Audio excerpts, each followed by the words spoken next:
All right. Hey, what's going on, everybody? Welcome back to another Parents Helping Parents Live, which isn't actually live. So we can't change the name every time we do this, but we're actually pre-recording tonight's show because of the holiday week and everything that people have going on. It was just a little bit easier for us to do a pre-recording rather than to go live. But we've got it set to premiere at the same time, right at 7 p.m. for everybody. So hopefully you're joining us. We're excited that you're here. So if you're not familiar with Parents Helping Parents, I'm laughing, it's one of those weeks. If you're not familiar with Parents Helping Parents, we're glad you're here. Parents Helping Parents is an Oklahoma City based nonprofit organization with the mission of providing resources, education, and shared experiences with parents who have children any age who might be struggling with a substance use disorder. So what that means basically in a nutshell is if you've got a son or a daughter any age that might be struggling, then we're here to offer you support. We want to share our stories. We want to connect you with education resources. We want to connect you with clinical resources, legal resources, whatever that might look like. And for some people, that might be a 14 or 15-year-old who's really early in the process of experimenting with drugs and alcohol. For some of the families we service, that might mean a 40 or 50-year-old son or daughter who's continuing to struggle with addiction. We've got families who have had young people that have found sobriety and found recovery and have found long-term sobriety and recovery. We've got families who have children who have been in and out of recovery for a number of years. And we have families that we work with whose young people, unfortunately, haven't found recovery yet. And we're holding out hope for them like we do with everybody we work with.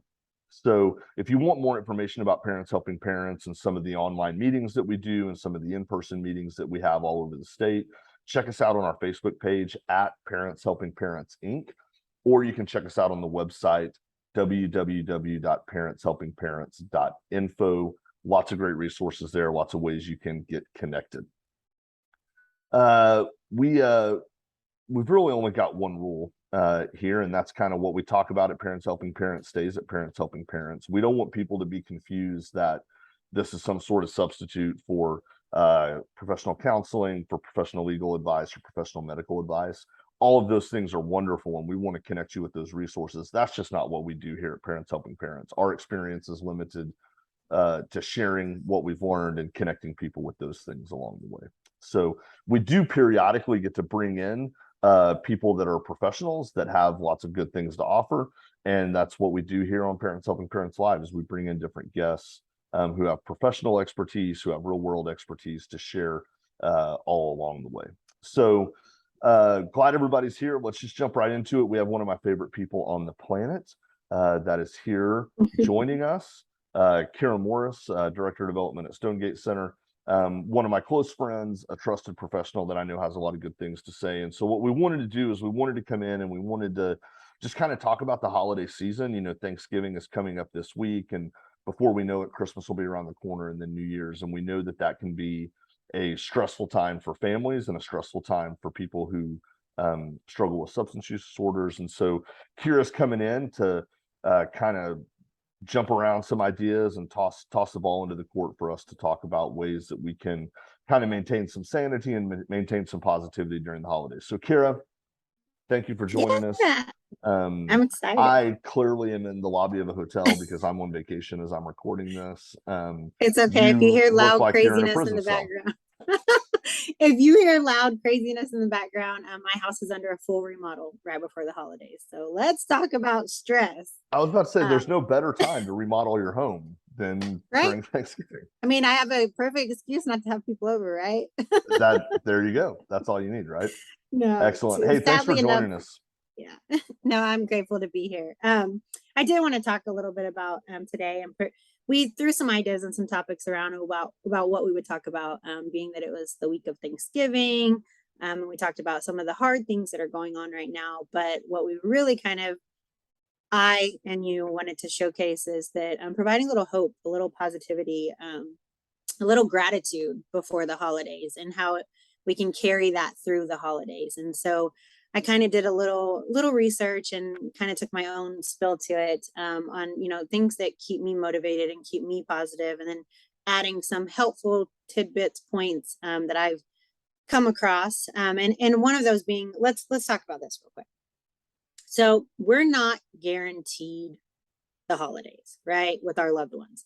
We're not guaranteed to see Thanksgiving on Thursday. We're not guaranteed to see Christmas next month. We're not guaranteed to have 100 Christmases in our lifetime. And so we have to take advantage of the ones that we are blessed to have.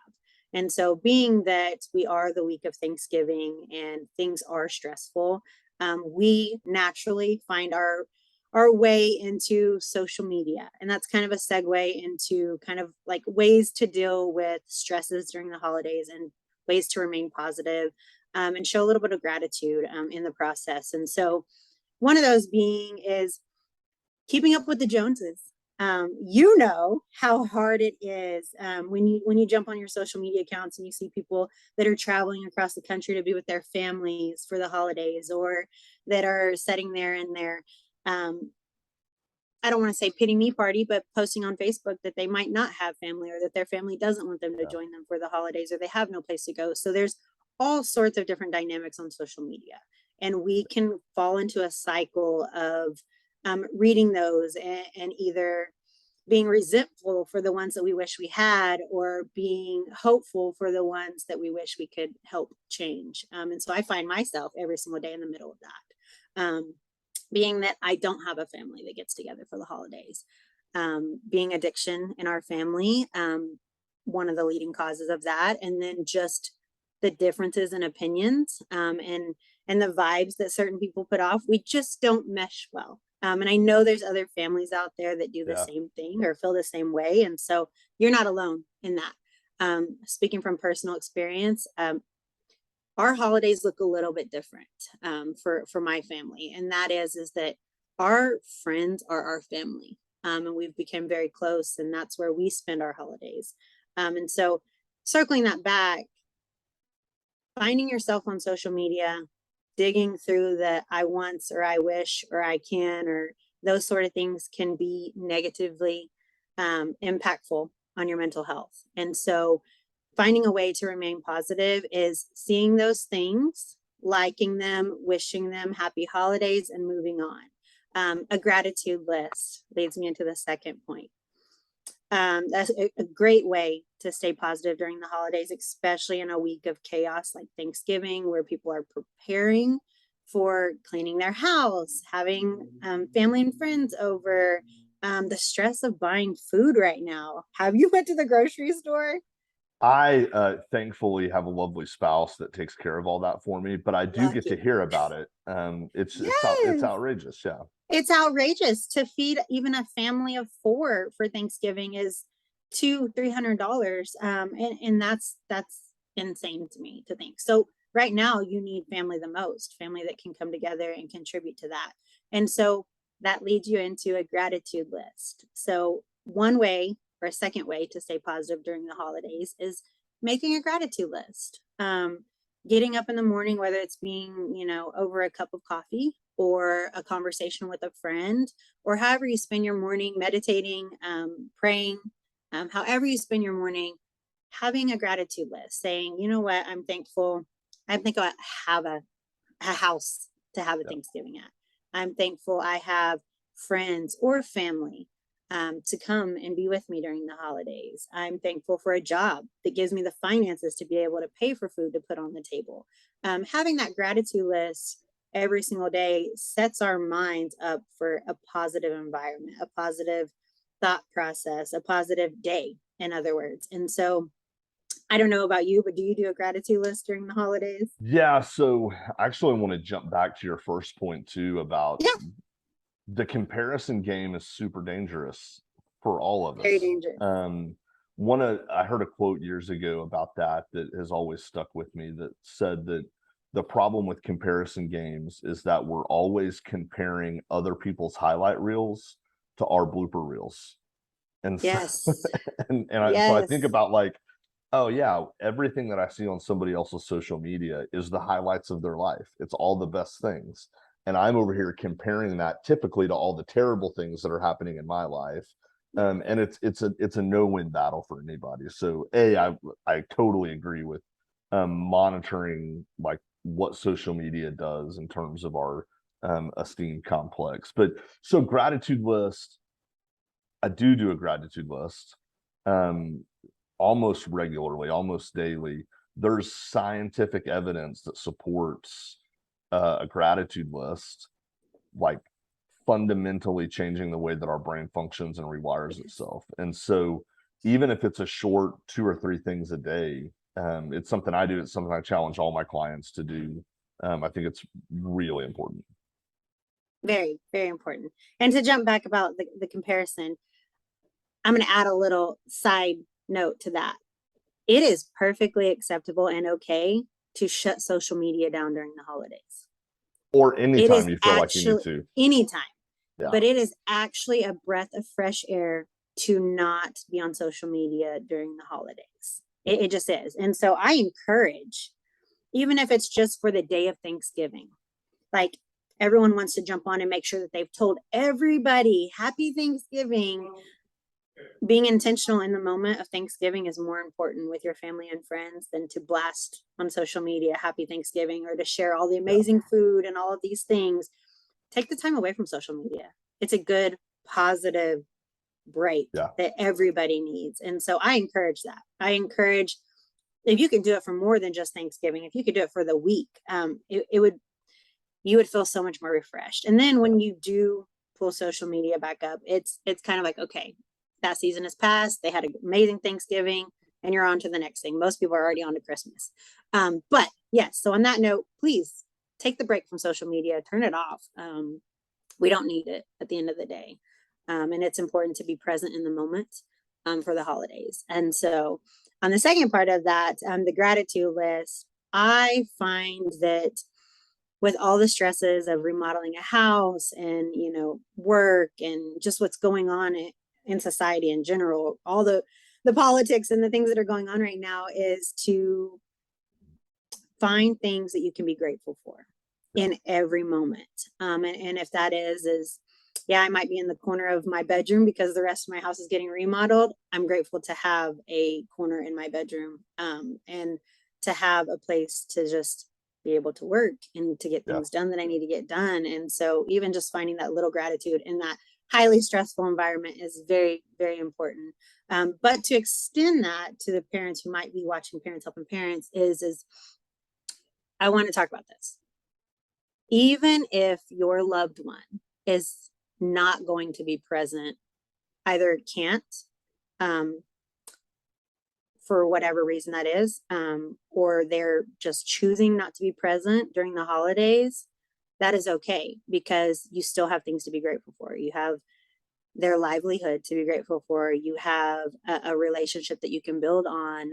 You have so many things. You have the ability to process the thoughts of knowing that there is hope. There's hope that maybe next Thanksgiving, or the next holiday, whatever that may be, or a birthday, that they will be present. And so finding gratitude even in that is very important. And for the ones who have lost their loved one, it's very important to find gratitude in the things that you can remember, the good memories. Putting up a picture, or doing a centerpiece and incorporating that loved one into your centerpiece so that they're there on Thanksgiving. It is very important to do those things. And so I encourage that. You might, Eddie Fisher. Yeah. One of the things that stick out anytime people are talking about gratitude is, I had taken, Eddie's going to be on in December, so everybody will get to see Eddie here in just a couple of weeks. But he was down in Oklahoma City, and we had gone to get a slice of pizza together at Empire Slice House, and we're just visiting. And as we were talking about his recovery and just his personality. And if you've ever met Eddie, or if you get a chance to watch him in one of our past live streams or this live streams, he has that personality that is just exuberantly joyful all the time. Like, that is just him to a T. And so I asked him while we were having lunch, I said, man, is being happy like this one of the things that keeps you sober? And I'll never forget what he said. I use this story all the time in my therapeutic work, because he said, no, he goes, if I relied on happiness to stay sober, I would have drank a long time ago. He was like, happiness is all about what's happening to me. If good things happen to me, I feel happy. If bad things happen to me, I don't feel happy. He goes, what you see that you think is happiness is really gratitude. And so gratitude is something that I get to choose every day when I wake up, regardless of Yes. the bad things that are happening. And so he goes, it looks like happiness to you, but what it really is gratitude. And that's what keeps me sober. So I've always loved that story that he told me. I love it. Quote him in this. Quote him in Quote, this. Eddie Fisher. quote Hashtag, Eddie hashtag, Fisher. hashtag Eddie Fisher. I love him. Yes, and he is that person that lights up every room. And that's kind of a good segue into our next little tidbit, just to remain positive during the holidays, is remaining positive. So if there are, we all have those family members that no matter who's doing what, how they're doing, where they're at, it's always something negative. They want to bring something negative to the table. They want a topic that makes it uneasy. The environment, the vibes in the room, there's always that family member. And if there's not that family member, then there's always that topic that creates that environment or those vibes in the room. And so what I want to encourage you is to have a list of topics that are completely off limits. Like if that topic comes up, whether it be asking you about updates on your loved one who's not there or whatever the case might be, have a segue into another topic that's a positive conversation to have. And if they, keep circling back, keep going around it and then maybe pull them to the side and say, hey, I'm working on positivity. I'm working on gratitude. I want to keep the vibes in the room on the up and up, as hard as that might be. And so if we could avoid that topic, I would be grateful and just kind of leave it at that. And so I know from personal experiences is no matter how I'm a people pleaser, Derek, you know that. I mean, general. Sure. I'm a people pleaser and I want everyone to be happy and I want everyone to get along and I want everyone to always be positive. Well, the reality of it is we're all humans. It's not possible. But we can do our part in changing the vibes of a room. And if that is walking up and saying, hey, this probably isn't the place or the time to talk about that, or can we talk about that at a later time? Or maybe this is a conversation that you have personally with that individual, are all suggestions that you can have. I know that, there's topics that are off the table at my house. And I won't go into details about those, but if they are brought up, we will discuss those at a later time. And it is perfectly acceptable to say that to your loved ones. Because if they don't take that and accept it and be grateful that you shut it down, then they probably shouldn't be there anyways. And it's perfectly acceptable to ask for someone to leave if they're creating that environment. So I agree 100%.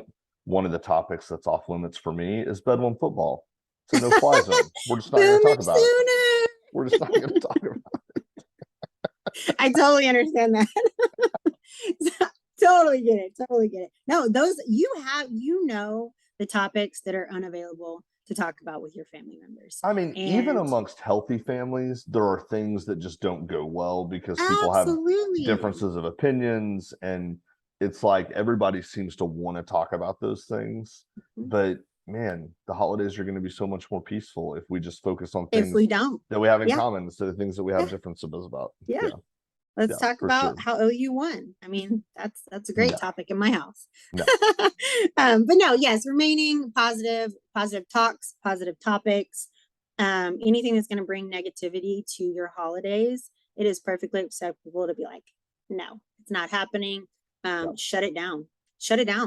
At the end of the day, we have to be the voice. And if we're trying to heal our family in whatever that means, we have to be the voice. And so shutting certain topics down, and even giving them a heads up, hey, if you're coming to my house on the holidays, this is not to be discussed. There are going to be people in the room that this topic is not welcome.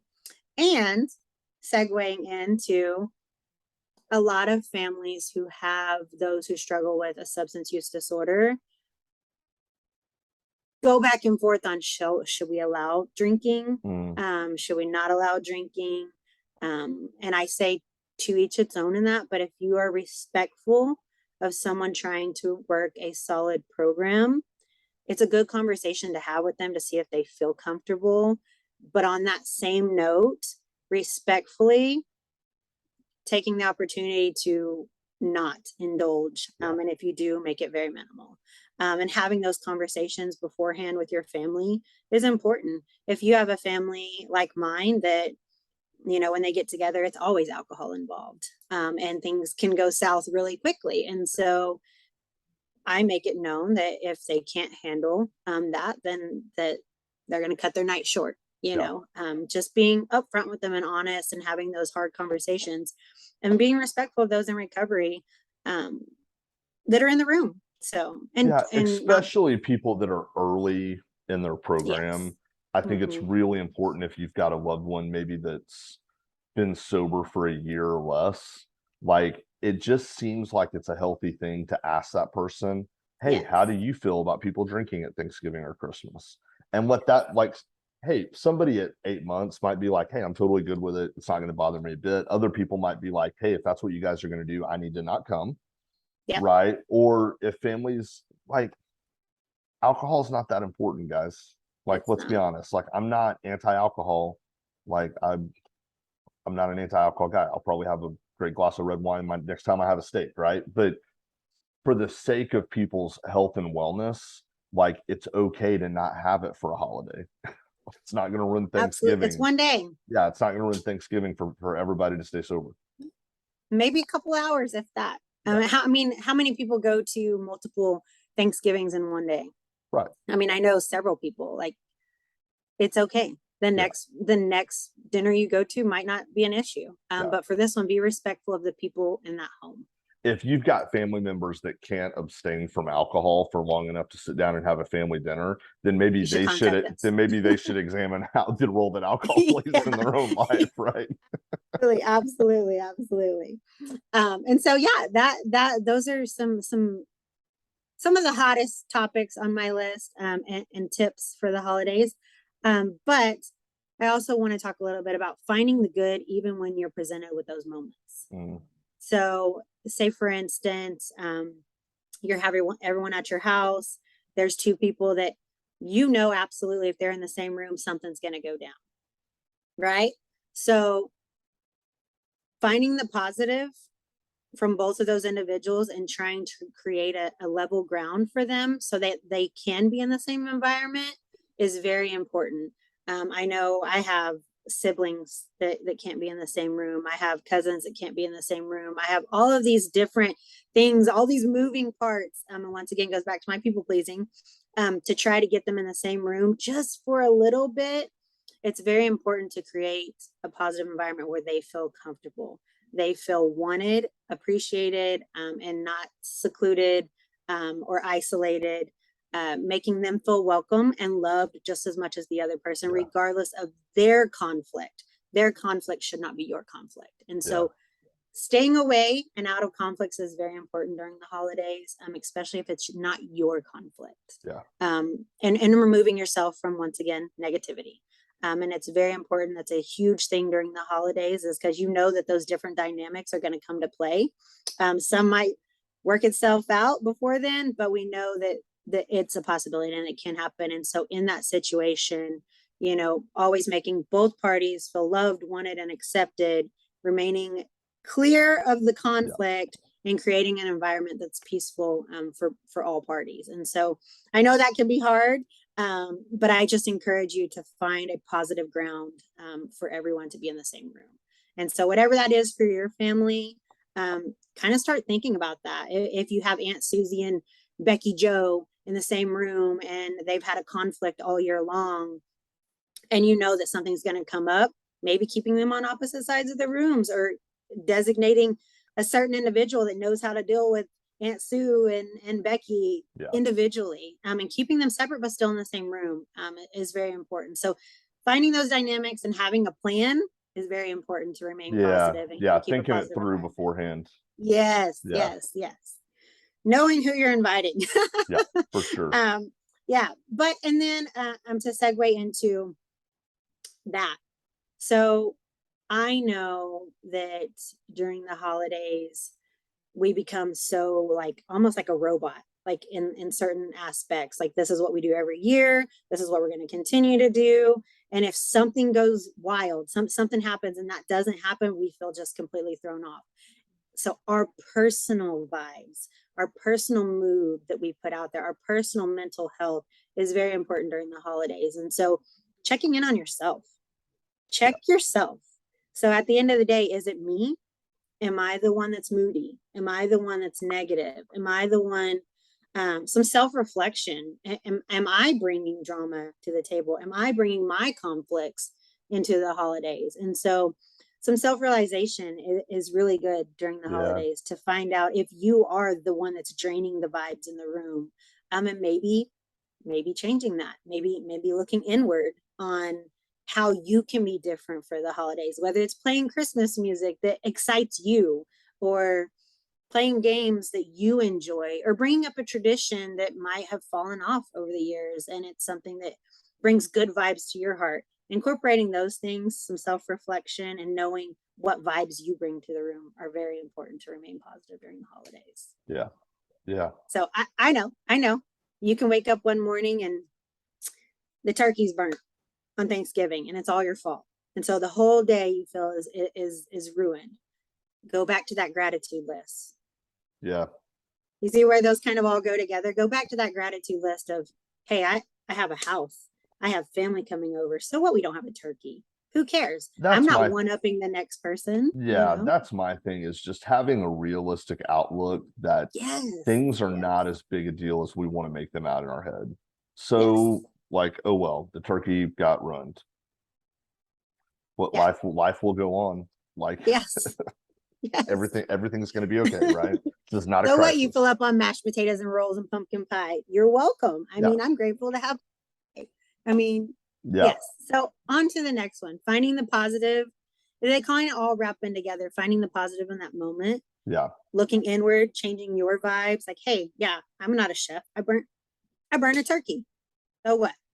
On to the next one. There's ham. There's all these other things that you can change your attitude and your mindset on immediately. Just going back to that gratitude list. Celebrate. Okay. Celebrate is huge.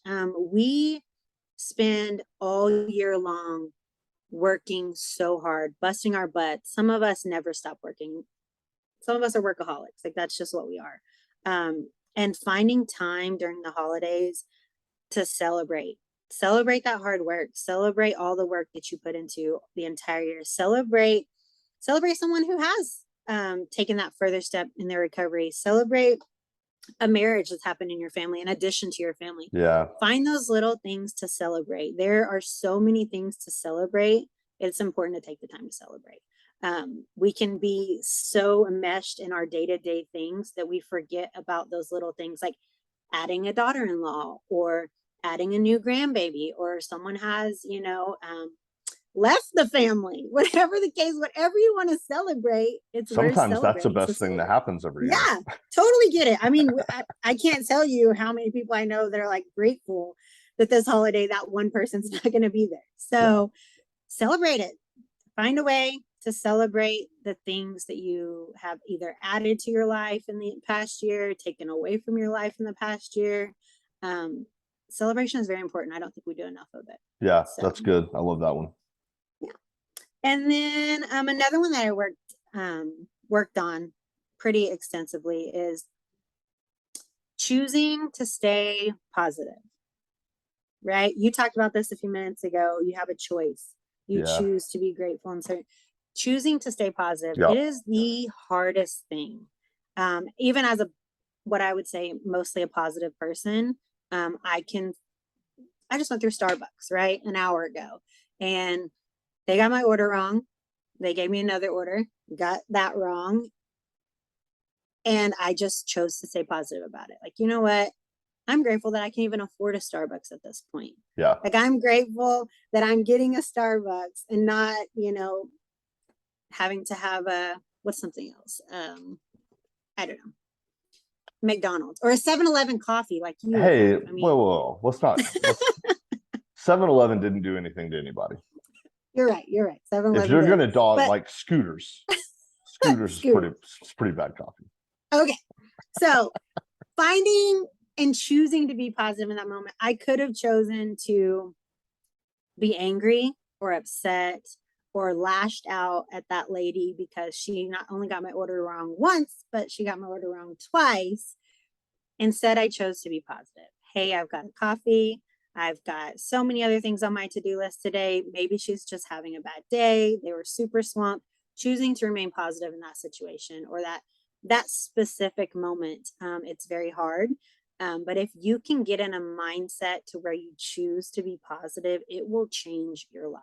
Yeah. It will absolutely change your life. Even in an argument with your son or your husband, or it could be taking the dishes out of the dishwasher and they haven't done it for 2 days. Choosing to remain positive in that situation can change the outcome of that situation. And so I ask and I pray and I plead that you will choose to be positive or choose to find something positive in every moment. And that can change your entire holiday season, just that one act of choosing to be positive. So Yeah. Excellent. Man, what a quality list, Kyearra. yeah. Thank you, just for sharing about how hard the holiday is for you too. Like you're not alone in struggles, right? And I No. think that that's one of the key missions for Parents Helping Parents is to help families realize like you're not the only family that struggles, whether it's substance use or mental health or just having a chaotic family life. Like there's help out there, there's people out there that know what you're experiencing and what you're going through, and there's places for you to get connected that can offer some help. So yeah, good stuff, Kyearra. Hey, I real quick. do Oh, go ahead. I do want to add something very, very important because I said if I could ever be in front of anyone this entire year, this would be the last thing I would say to them. And that is get Narcan. Get Narcan. Narcan reverses an overdose, and you never know who in your life, who in your family, who's coming over to your home or whose home you're going into that you would need it for. And so just get a kit. I can give you resources where you can find a kit. I know this is going to go live tonight. If you text naloxone to 55155, it'll pop up a thing and you can get it sent directly to your house. okayimready.org, or you can go to any local MAT clinic, Right Way Clinic, 12 and 12, TRC, Catalyst. I can go down the list of names where you can get a Narcan kit for absolutely free. Please have one in your house. Please carry one with you if you're going to someone else's house. It is very important. A lot of people that you don't know could be under the influence or could be at risk of using during that period of time, relapsing. Holidays are stressful for so many people, and the amount of people that relapse around the holidays is astronomical. And so I want to make it very important to you that there are drugs out there now that are killing people every single day, fentanyl being one of them. Yep. And Narcan reverses an overdose with fentanyl. And it is very important to have it. So if Yep. you need that resource, please let me know. I would love to connect you, or Derek can get you in contact with me, and we can get you a kit before the holidays. Yeah. Man, thanks for that, Kyearra. That's a good reminder for everybody out there. Really valuable resource and a valuable tool for everybody to have. So thank you so much, Kyearra. Thank you for your time. I hope that your holidays are positive and as stress-free as they can be. Hopefully the remodel goes well. For everybody that's listening, I hope you have a happy Thanksgiving this week, and we look forward to seeing you back again in December, okay? Be grateful. Enjoy the holidays. See you, everybody.